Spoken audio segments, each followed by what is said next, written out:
అదే ఆయన కథ బయట పెట్టకపోతే బిర్రవీగుతున్నాడు. అంత నేనే, అంత నాదే అన్నట్టుగా ఉంది. అంత నా చేతిలో ఉంది, అంత నా మాట వింటారు అన్నట్టుగా ఇప్పుడు చేస్తున్నాడు. కనుక అది ఉంచబడాలి. ఎవడు చెప్పుకున్న దృష్టిడు పారిపోతాడు అన్నట్లు అదే సంగతి. చాలా భయంకర పరిస్థితి ఏర్పడుతుంది.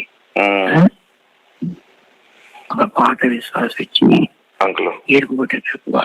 ఏమంతా ఆయన చేసి అప్పగించారు మీరు. ఏ రాజ్యం వెళ్తున్నాడు ఆయన కాళ్ళ మీద పడాలి. మేము అభిషేకించబడినటువంటి కురణ్ గారు మీరంతా ఏమయ్యారు? ఇవన్నీ వస్తున్నాయి కనుక నాకు అనిపించింది నువ్వు చెప్పావు కాబట్టి ఆయన ఏం చేయలేదని చెప్పి ఏం చేయలేదు. నేను చెప్తున్నాను కదా, అది బాబాయ్ మాట మాట్లాడుతుంది. అందులో అవన్నీ చూపించమంది నేను ఏడ్చాను తెలుసునా. ఈ వ్యభిచార ఈ వ్యభిచార ఎంత పాత్ర వహించేవాడా అన్నట్లు అదొక బాధ నాకు అక్కడ ఇది కనుక దయచేసి ఎలా చేస్తూ సూక్ష్మంగా చెయ్యి. నేను చెప్పాను అన్నట్లుగా ఉండకుండా చూడు. మధ్యలో